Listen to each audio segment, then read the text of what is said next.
Peggy 7.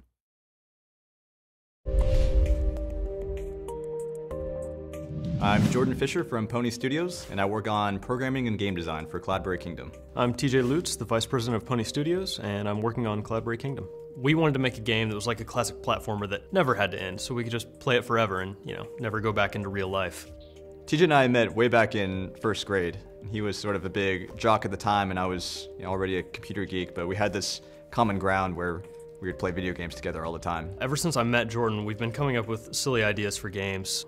We never really finished any, so that'll be what CloudBerry Kingdom's for, our first actual complete title. CloudBerry started one summer when Jordan came back to town. I was still in Wichita at the time, and he wanted to show me the concept he had for a game. I was working on my PhD in math. The idea for CloudBerry actually came from a math problem. How do you make random levels? How do you teach a computer to design these levels? He showed me this little concept that he'd put together, and I absolutely loved it. The art was all done by Jordan, and he can't draw, so we had a stick man, but the gameplay was fantastic. Really from that moment on, I knew that we had something, and we had to make something out of it. At that point, I ended up dropping out of grad school. I moved back to Kansas, into my mom's basement. TJ moved in as well. It was kind of awkward. And we started working on really polishing up this demo, getting it ready for a competition that Microsoft was holding called Dream Build Play. We ended up placing 10th in the competition, which, we were excited about, but it wasn't first. We were a little bit lost. We didn't know how to get the game published. We didn't know where to take it. So we really just ended up shelving it for about a year. Jordan went off to complete his degree. I went off to get more money because we ran out on the first try. I finished my PhD and I got a job out in New York, but it really just wasn't what I wanted to do with my life. And the sort of turning point was one day when I just told him I was quitting and really just started working full-time on CloudBerry. So I immediately started persuading TJ that he needed to quit his job too and move out to New York City. When Jordan first gave me the phone call that he had, quit his job and he's wanting to finish CloudBerry, I was a little concerned, I guess is the best way to put it.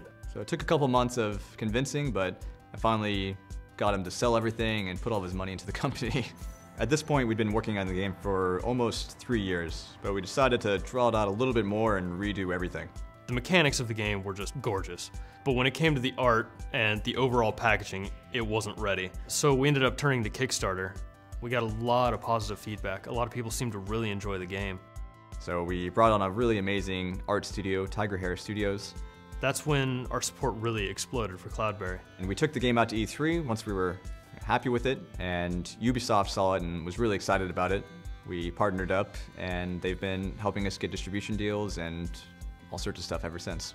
Ubisoft has been really accommodating in terms of letting us stay indie and have complete control over our IP and game design, while at the same time really helping us focus on marketing and distribution and all those things that as indies we just don't have the expertise and manpower to take care of on our own.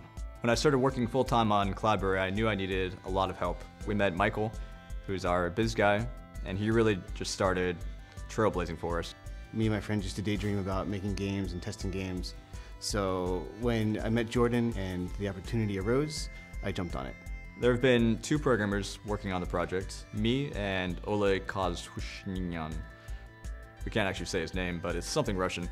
Making games is all I've ever wanted to do. It's one of the main reasons why I got into programming in the first place. It's almost impossible to make a game on your own, and it's just so much more rewarding to work with a great team to bring your game to life. TJ and I have been working on this game for 4 years together. We're business partners, we've put all of our money together. At this point, we're living together in some guy's basement. Really, we spend every waking minute together. But still, it's really great to have your best friend working on this project and just covering your back whenever you're messing up. Without Jordan, really, there's no way I would even be here. I'd still probably be working construction and hating being in Kansas. What I'm really excited about is seeing how far human players can go.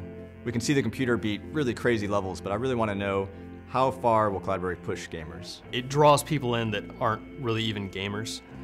There's some sort of hypnotic quality to it, and people just kind of gravitate towards it, and it's really exciting for me to see.